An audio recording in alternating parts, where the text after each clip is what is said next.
Welcome, fellow travelers of the Forgotten Roads and Wanderers of Wilds, to the Verdant Enclave. I'm your host and sometimes friendly DM. More relevant to today's discussion, I'm also your fellow wanderer and wilderness guide to the Ranger class of 5th edition Dungeons & Dragons. Let's talk battle damage. Before we get started, I'd like to take this opportunity to cover some details in this new format for analyzing the battle performances of the different characters.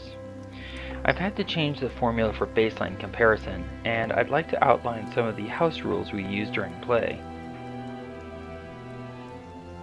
The formula Chris at Treatmonk's Temple uses variables which, while including the possibilities of the game, unfortunately degrade the overall accuracy of the formula, as it adds in possibility without regard for the fact that the chance doesn't factor into averages.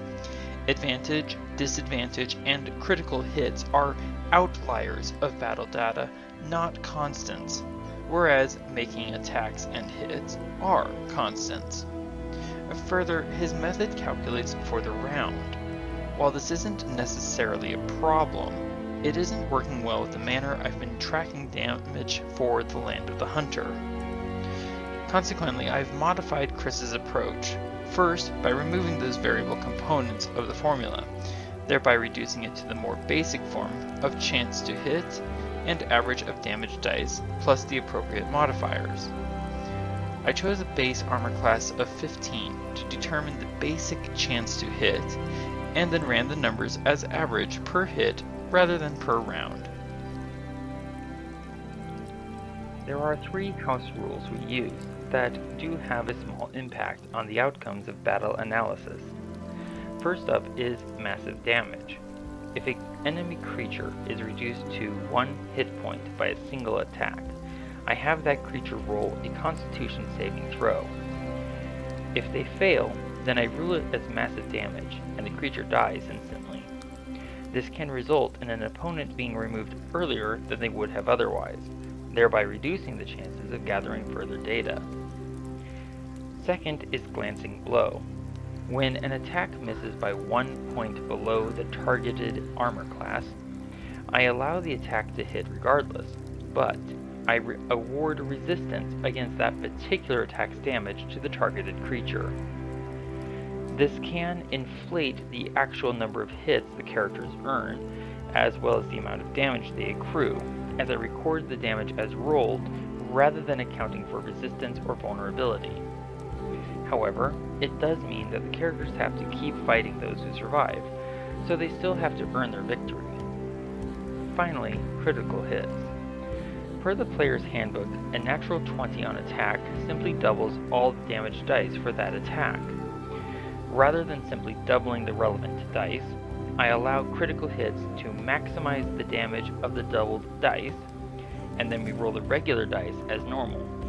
This can result in very high numbers if characters manage to score several critical hits, and even more so for the rogue, who gets to maximize all of their doubled sneak attack damage dice plus the normal sneak attack damage dice. The following aren't technically house rules per se, but they are things to keep in mind as we go through the numbers gathered from gameplay. First, all players, including the Dungeon Master player character, are all using strictly Player's Handbook material. Second, every combat encounter, excepting a few calculation errors in early gameplay, has been and will continue to be rated a deadly encounter from the Dungeon Master's Guide, with one caveat. When calculating the experience for the encounter, I skip entirely modifying the experience points for multiple monsters. Now, this does not result in easier combats, rather it increases the danger the characters face, with the express intention of pushing the characters to use all their features, abilities, and players' wits to their utmost, while providing the most opportunity to collect as much relevant data as possible. Third, I quite enjoy homebrewing magical items for the characters and working them into the world of the game, so certain unusual things might occur, such as a player armor class of 25, but I also make them earn those very powerful items, while at the same time restricting all access to any plus insert number here weapons. Given the enhanced deadly nature of the combats, I also allow many of the optional combat rules provided in the Dungeon Master's Guide, including cleaving through creatures, though it has been modified to include ranged attacks instead of just melee. There have been two primary questions I am examining in this adventure, but I chose to add an extension to one of them, as it is a statement I've heard before in relation to rangers. The original two questions are, does the ranger need Hunter's Mark in order to do comparable damage? And, are fighters better as archers than rangers? The extended question is, do rangers need their spells in order to keep up with martial class damage output? To clarify, comparable should be understood as equivalent. In other words, in order for the statement to be true, rangers would have to use Hunter's Mark in order to do the same damage as a fighter, or a paladin, or a rogue, or any of the other martial classes.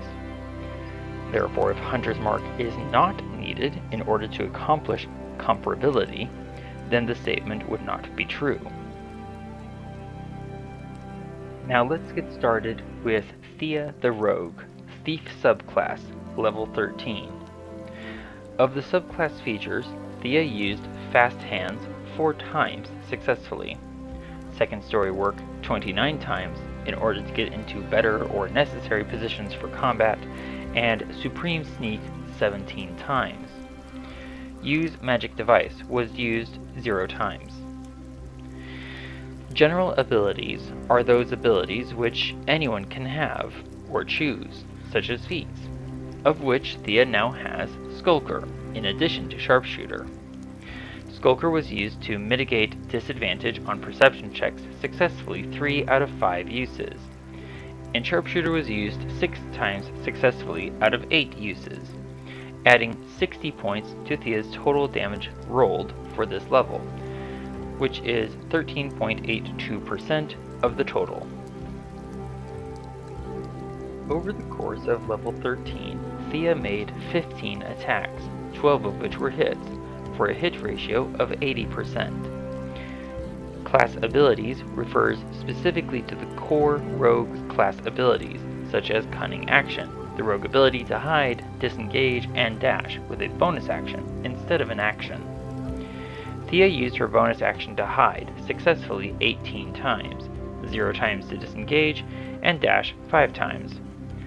Uncanny Dodge and Evasion were both used 0 times, while Reliable Talent was used 8 times successfully. Thea used a Bead of Force this level, rolling 11 points of damage. As mentioned previously, Sharpshooter contributed 60 points of damage. For weapon damage, Thea rolled 111 points of damage, while Thea's sneak attack dice rolled 252 points, altogether producing 434 points of damage rolled for the level. Looking at the average per hit weapons only, Thea managed 9.25, which is 1.95 below the baseline for this level.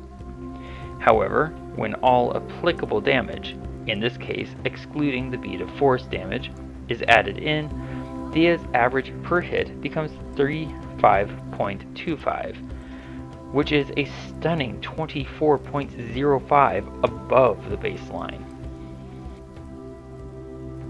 Let's move on to Adrian the Fighter, Eldritch Knight subclass, level 13. Again, general abilities are those abilities and feats which anyone in the game can choose, and as mentioned in the last video, the number of times Warcaster was used was not specifically counted, on account of modifying the approach used to present this information. For his subclass features, Adrian used Eldritch Strike twice this level, causing 3 out of 4 enemies to fail their saving throws. Minor Illusion was used 0 times, while Dancing Lights was used 5 times and Message was used 10 times. Firebolt was used twice, both of them critical hits, producing 80 points of damage, which is 12% of this level's total damage rolled. Expeditious Retreat was used twice, for 3 dashes. Magic Missile was used once to produce 8 points of damage, 1% of this level's total damage rolled. Shield was used once, and Lightning Bolt was used twice, creating 55 points, which was 9% of this level's total damage rolled. Keep in mind that this is only reporting the damage rolled, not the damage dealt. Lightning Bolt did affect more than one creature at a time each time it was cast, so this does not represent the damage dealt, only rolled. Over the course of level 13, Adrian made 46 attacks, 36 of which were hits, for a 78.26% hit ratio. Magic damage was covered already, but is summarized here, with the addition of damage rolled as a result of using a Potion of Growth, which added 62 points, 10% of this level's total damage rolled. This was not reported previously, as potions are neither abilities, nor is drinking of one relegated to a subclass.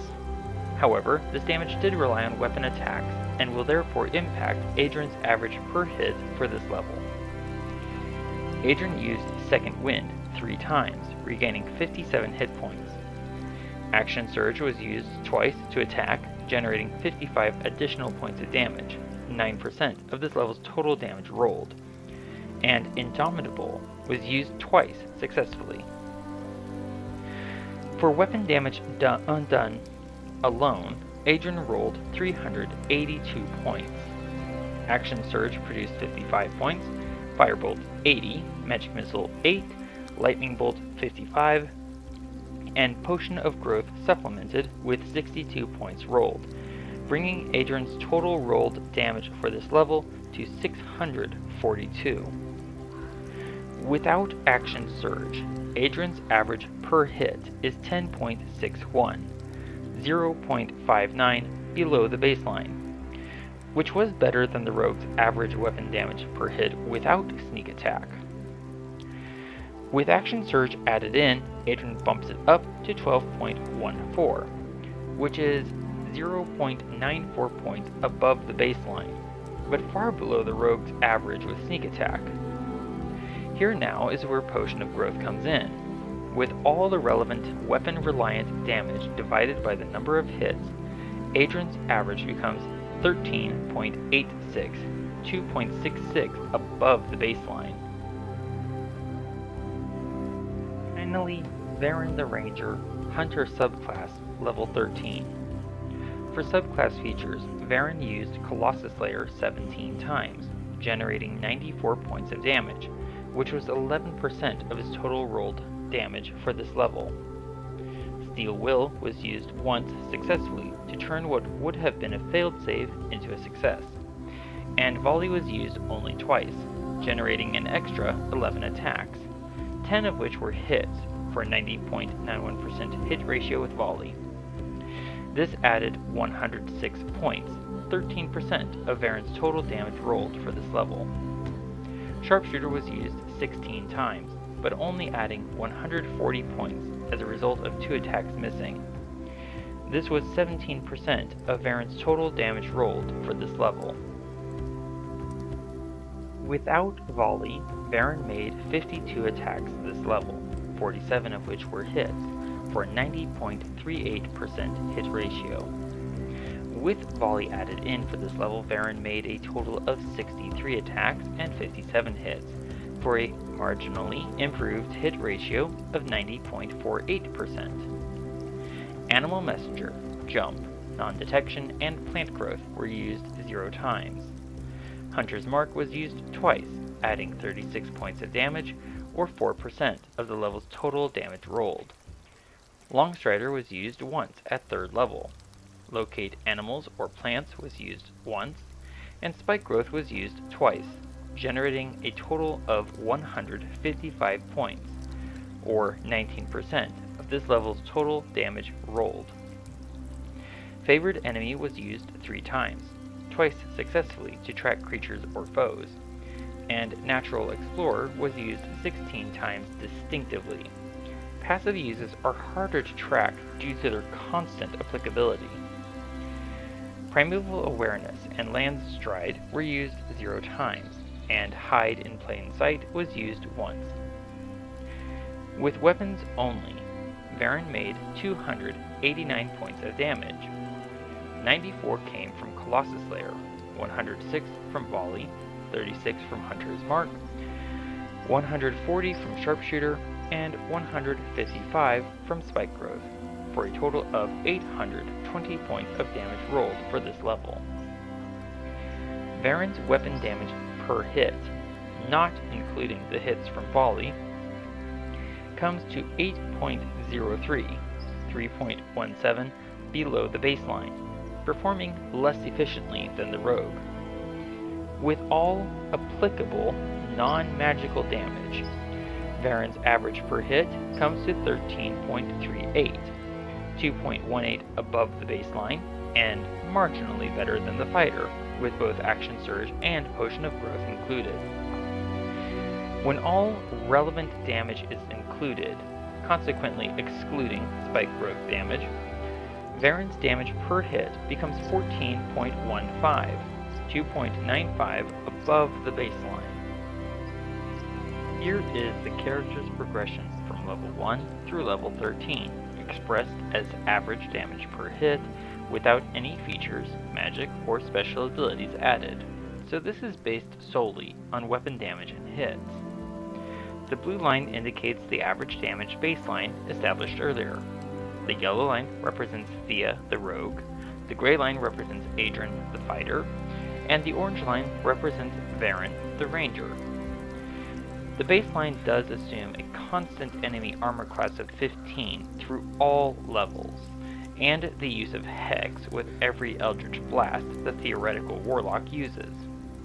Further, it does not take into account the possibility of critical hits, natural ones, advantages, or disadvantages.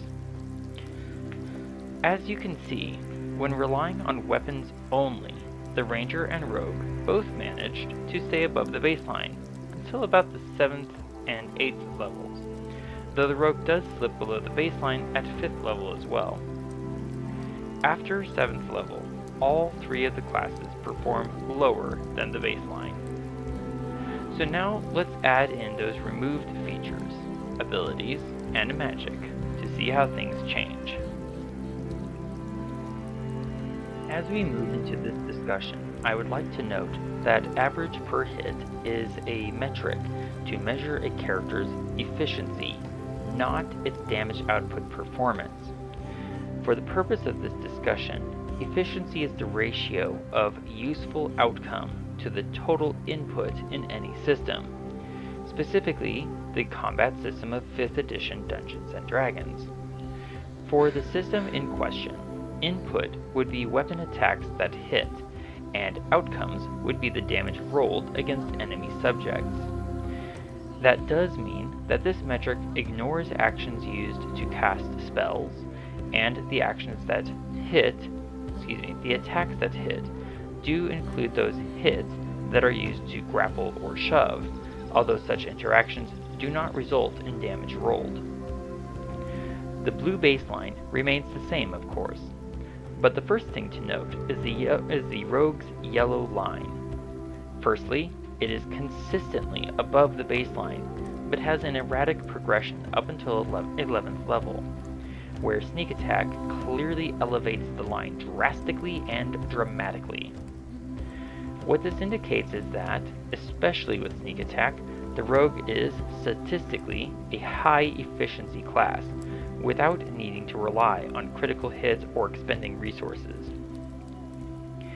The Fighter's gray line, however, stays fairly consistent with the baseline, with some variation both above and below. do please note that the characters are often facing far steeper armor classes than simply 15. So the fact that the fighter keeps this consistency does not indicate underperforming, but rather suggests that the fighter is simply efficient. They keep the baseline rather than constantly remaining below it. Further, remember that the fighter is not actually playing to its build goal, which is to rely on archery. The archery fighting style would help more often than not to hit more often. So the fighter is efficient even without playing to advantage. Now, the Ranger's orange line shows, particularly at lower levels, and so far the 11th through 13th levels, that the Ranger is usually above the baseline, though below the Rogue. This indicates good efficiency for the class overall, and this does include the usage of things like volley, which can add far more attacks in a turn than regular attack actions, in addition Colossus Slayer and Hunter's Mark. Now, this suggests that the Ranger does benefit in efficiency by using some spells, which are expendable resources, but doesn't require such assistance in order to achieve its level of efficiency. So in regard to combat efficiency, the Rogue takes to the stratosphere, by comparison, with the highest efficiency of the three evaluated classes, while the Ranger is good efficiency and the Fighter is merely efficient. Let's now change focus to another metric to measure combat capability, which would be damage rolled. Appearing now on screen are each character's total damage rolled per level from 1st to 13th level. This metric is measuring the damage rolled, not the damage dealt. This consequently ignores situational aspects such as immunity, resistance, and vulnerability. As the graph's title says, this is based on solely weapon damage rolled, without features like Sneak Attack, Action Surge, Colossus Slayer, or Volley, no abilities like Sharpshooter, and no magic such as Hunter's Mark or Lightning Bolt. It does, however, include extra attack, as this feature is much more difficult to sparse out than I anticipated. Consequently, the fighter's extra attack gained at 11th level is still being included on this graph. This metric should, however, still help us determine how necessary Ranger's magic is to be comparable to at least the Rogue and the Fighter. Let's jump in.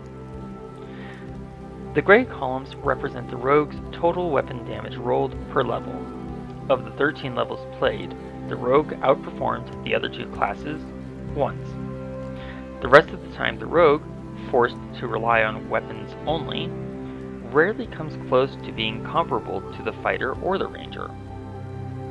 The Fighter is represented by the orange columns, and of 13 levels played, the Fighter outperformed the Ranger and Rogue both twice. Now, keep in mind that this is weapons only, and the Fighter frequently uses his action to cast a spell, rather than making weapon attacks, and these graphs do not take magic into consideration. Note that both instances of outperforming the other two classes have only occurred since gaining the Fighter's extra attack. The Ranger's total damage rolled per level are displayed by the blue columns. Relying on weapons only, the Ranger outperformed the Rogue and Fighter 10 levels out of 13, or 10 levels out of 20 total possible levels. Again, without features and without magic taken into consideration. In summary for this particular metric, the Ranger did not need either subclass features, magic, or abilities to outperform the other two evaluated classes 10 out of 13, 76.92% of levels played, or 10 out of 20, 50% of possible levels. The Fighter outperformed the Ranger and Rogue 2 out of 13, or 15.38% of levels played, or 2 out of 20, 10% of possible levels. The Rogue outperformed the other two once out of 13, 7.69% of levels played, or 1 out of 20, 5% of possible levels. Based on this metric, the Ranger outperforming the other two classes so much, without magic or abilities or features, thus far, I would say argues in favor of the Ranger class not needing magic to be able to keep up, and further does not need Hunter's Mark as a spell to be comparable for damage output rolled. But now let's consider what happens when all damage rolled from weapons, spells, and features comes into play. This upcoming metric also does not take immunity, resistance, or vulnerability into account, and only looks at damage rolled, not damage dealt.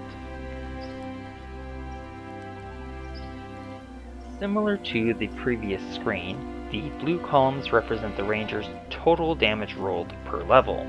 The orange columns do the same for the Fighter, and the gray columns represent the Rogue.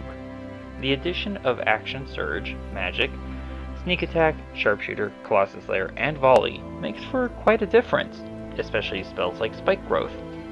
However, the Ranger still only outperforms by 10 levels out of 13 played, and still 10 out of 20 possible levels. However, Sneak Attack allowed the Rogue to outperform the other two classes one extra time, for a total of 3 out of 13 played levels, or 3 out of 20 possible. The Rogue did outperform the Fighter specifically 4 times now out of 13 played, or 4 out of 20 possible. However, while the Fighter outperformed the Rogue 6 times out of 13 played, and 6 times out of 20 possible, the Fighter did not once outperform the Ranger with all damages rolled, including those levels where the Fighter was relying primarily on archery. Of levels played, the Ranger outperformed 76.92% of the time, and the Rogue outperformed 23.08% of the time. Of possible levels, the Ranger outperformed the other two classes 50% of the time, and the Rogue outperformed 15% of the time, while the remaining 7 levels have not been evaluated, accounting for the other 35%. By this metric, therefore, we can see that the Fighter is not even in the running to compete with the Ranger in terms of damage rolled, with or without magic, possibly answering the question of which class is the better for archery.